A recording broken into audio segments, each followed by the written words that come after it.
কোরবানি কোরবানির পশুর সাথে যে সমস্ত অমানবিক আচরণ করা হয়ে থাকে সেগুলো প্রসঙ্গে। শুধু কোরবানির পশুই নয়, সাধারণ অবস্থায় আমরা দেখি পশু পরিবহন করার সময়, পশু বাজারজাত করার সময়, পশু জবাই করার সময়, এমনকি জবাই করার পরপরও পশুর সাথে অমানবিক আচরণ করা হয়। পশুর সাথে যদি মানুষরা পশুসুলভ আচরণ করে তাহলে সেক্ষেত্রে সেটিও কিন্তু গুনাহের কারণ। সহিহ মুসলিমের হাদিসে বর্ণিত হয়েছে, রাসূল করিম সাল্লাল্লাহু আলাইহি ওয়াসাল্লাম ইরশাদ করেছেন, ইন্নাল্লাহা কাতাবাল ইহসানা আলা কুল্লি শাই। নিশ্চয়ই আল্লাহ সুবহানাহু ওয়া তাআলা প্রত্যেকটা প্রাণীর প্রতি দয়া করার জন্য তোমাদের জন্য উপরে আবশ্যক করে দিয়েছেন। ফাইদা কাতালতুম ফাহসিনুল কিতলাতা ওয়া ইযা যাবাহতুম ফাহসিনুদ যিবহাতা। অতএব তোমরা যদি কোনো মানুষকে হত্যা করতে হয়, বিচারিকভাবে কারো মৃত্যুদণ্ড হলো অথবা যুদ্ধের ময়দানে কাউকে হত্যা করতে হলো, তখনও তার প্রতি তোমরা অমানবিক আচরণ করবে না। আর যখন কোনো পশু জবাই করতে হবে তাকেও বিনা প্রয়োজনে তোমরা অতিরিক্ত কষ্ট দিবে না, যত কম কষ্ট দিয়ে সম্ভব জবাই করবে। এবং সেজন্য তিনি এই হাদিসের পরবর্তী অংশে বলেছেন, তোমরা ছুরি বা চাকুকে ভালো করে ধার দিয়ে নিবে যাতে করে যথাসম্ভব কম কষ্ট দিয়ে তাকে দ্রুত জবাই করা যায়। প্রিয় দর্শক, এই হাদিসের আলোকে আমরা কোরবানির সময় বা সাধারণ সময় পশু পরিবহনের ক্ষেত্রে একটি চিত্র দেখতে পাই, সেটি সম্পূর্ণরূপে অবৈধ এবং গুনাহের কাজ। আর সেটি হলো, আমরা জানি যে দেশের প্রত্যন্ত অঞ্চল থেকে অনেক সময় 10, 12, 15, 20, 22 ঘন্টা পর্যন্ত কোনো কোনো ক্ষেত্রে পশুকে ট্রাকে দাঁড় করিয়ে রাখা হয় এবং কোনোভাবে যেন বসতে না পারে সেজন্য দুই পায়ের মাঝখানে বাঁশ বেঁধে দেওয়া হয়, যে পশু বসতে গেলে তার কষ্টের কারণ হবে, পশু বসতে গেলে জায়গা বেশি লেগে যাবে অথবা অন্য পশু আঘাতপ্রাপ্ত হবে বা ব্যবসার দিক থেকে ক্ষতি হবে বা ট্রাকে অল্প জায়গায় বেশি পশু উঠানো যাবে। এই সমস্ত দৃষ্টিকোণ থেকে এই যে একটি অমানবিক আচরণ করা হয়, গরু স্বভাবগতভাবে একটু পরপরই বসতে বা শুইতে অভ্যস্ত, সেই পশুটিকে যদি আপনি 10-20 ঘন্টা পর্যন্ত দাঁড়িয়ে থাকতে বাধ্য করেন তাহলে সেটি কতটা কষ্টের কারণ তার সেটা বলাই বাহুল্য। আমরা যা দেখি এই সমস্ত পশুগুলোর চোখ থেকে অঝোর ধারায় পানি পড়তে থাকে।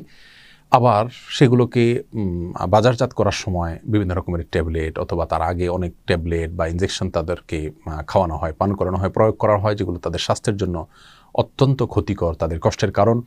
এবং অনেক সময় ছাগল ইত্যাদিকে জোর করে পাইপ দিয়ে পানি পান করিয়ে তাদের পেটকে ফুলানো হয়। কোনো কোনো ক্ষেত্রে সেটা এত বেশি পরিমাণে করা হয় যে অনবরত সে পেশাব করতে থাকে। এ ধরনের অনেক অমানবিক আচরণ বাজারজাত করার সময় করা হয়ে থাকে।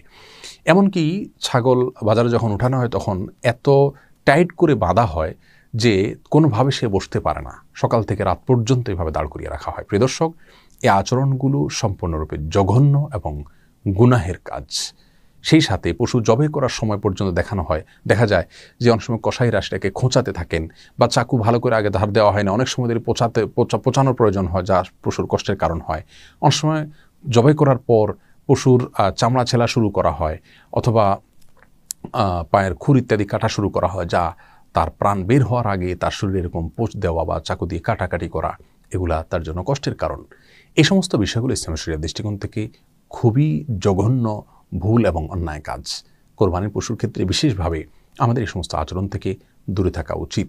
আপনি যে পশু জবাই করে আল্লাহ সুবহানাহু ওয়া তাআলার সন্তুষ্টি চাচ্ছেন, সেই পশু যদি পরিবহন থেকে নিয়ে বাজারজাত থেকে নিয়ে জবাই করার সময়, জবাই করার পরে সর্বক্ষণ তাকে যদি অযাচিতভাবে আপনি কষ্ট দেন, তাহলে কোনোভাবেই কিন্তু আপনি আপনার রবকে সন্তুষ্ট করতে পারবেন না।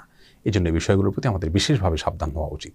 আল্লাহ সুবহানাহু ওয়া তাআলা আমাদের সকলকে সব ক্ষেত্রে মানবিক এবং দয়াপরবশ হওয়ার তৌফিক দান করুন। কোরবানির গোশত 3 ভাগ করতে হবে এই বিধান নেই, কোরআন হাদিসে নেই।